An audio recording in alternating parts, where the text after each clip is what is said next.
প্রশাসন প্রায় 3000-এর মতো লোক এখানে উপস্থিত হয়েছে। তা আমি মনে করি যে এটা একটা ভালো দিক আমাদের দেশের জন্য, আমাদের রংপুরের জন্য। এই কারণেই যে আমরা এখানে সাম্প্রদায়িক সম্প্রীতির মধ্যে বসবাস করছি। অন্য জায়গায় কি হয়েছে আমি জানি না। আমি এতটুকু বলতে পারি যে 5ই আগস্টের পরে আমাদের রংপুরে আমরা সাম্প্রদায়িক এই সম্প্রীতির মধ্যেই ছিলাম।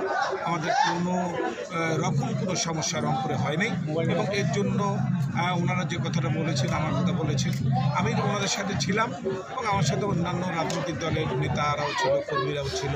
আমি একাই ছিলাম, এটা বলা সঠিক হবে না, আমার সাথে অনেকেই ছিল। তবে আমি ওদেরকে যেভাবে সময় দিয়েছি এই জন্য ওনারা এই কথাটা বলেছেন। কারণ আমি 24 ঘন্টা সময়, রাত 2টার সময় আমাকে ওনারা ফোন করেছেন, আমাকে পেয়েছেন এবং 2টার সময়ও কোনো কোথাও সমস্যা হলে সেখানে আমি ফেস করেছি।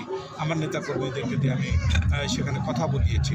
যাক, সেসব আমি দিকে বলবো না, আমি শুধু বলবো যে আমাদের এই প্রিয় বাংলাদেশ, এখানে সব ধর্মের মানুষের সম অধিকার নিশ্চিত করতে হবে এবং আমাদের পার্টির ভারপ্রাপ্ত চেয়ারম্যান জনাব তারেক রহমান 31 দফার মধ্যে এটাও একটা দফা উনি উল্লেখ করেছেন যে সাম্প্রদায়িক সম্প্রীতি, এই সাম্প্রদায়িক সম্প্রীতি দেশ হবে বাংলাদেশ।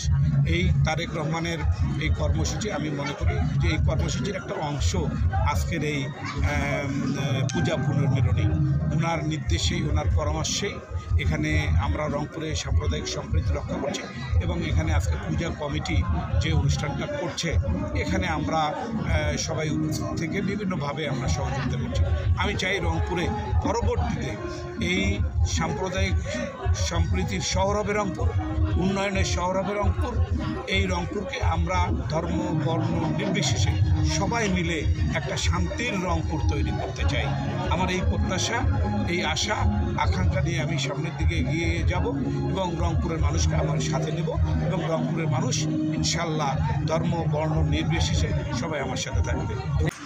জায়গা দিতে পারছে না, বাইরে এর সমপরিমাণ লোক অবস্থান করছে।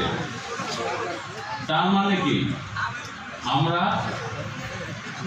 ভালো আছি, সুন্দর আছি, এর সমস্ত কৃতিত্ব যদি বলি আমরা তো আছি, কিন্তু পাশাপাশি একটি লোক সেই 5ই আগস্টের পর থেকে উনি ওনার সম্প্রদায়ের লোকজনকে দেখেছেন, তুলনামূলক হিসাবে আমাদের সম্প্রদায়ের লোক কোথায় সমস্যা আছে সেটা উনি পাশাপাশি তাদের পাশে দাঁড়িয়েছে, সাহস দিয়েছে। তা আমি মনে করি এই আজকে যে এত লোকের সমাগম, আমরা বাদেও তার কৃতিত্ব কিন্তু কম না।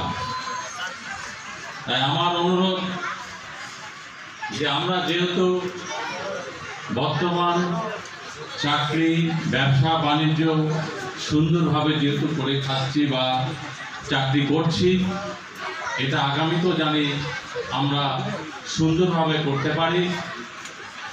এটা আজকে সবার প্রতি কামনা এবং শ্রদ্ধেয় সামুবের প্রতি আমাদের বিশেষ কামনা থাকলো। পরিষদের ডাকে আমি আপনাদের প্রতি কৃতজ্ঞ, আমি আপনাদের প্রতি আবারও বলছি কৃতজ্ঞ। আমি ধন্য হয়েছি নেতৃত্বে আমরা এই অনুষ্ঠানটা যতটুকু পারি আমরা রংপুর মহানগরে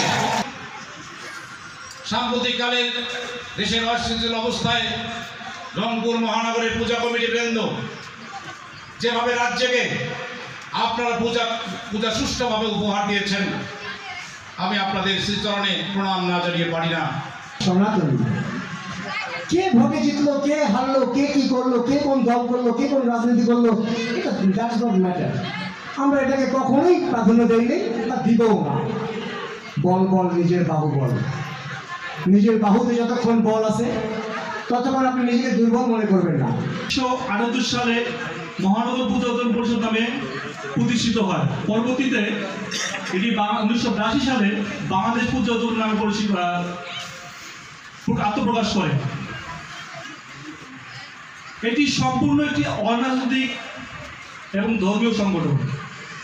এর উদ্দেশ্য হিন্দু ধর্মাবলম্বী যে অনুষ্ঠানগুলো আছে সনাতনী অনুষ্ঠানগুলোতে তদারকি ও সমন্বয় সাধন করা। এর সঙ্গে কোনো রাজনৈতিক সম্পর্ক নেই।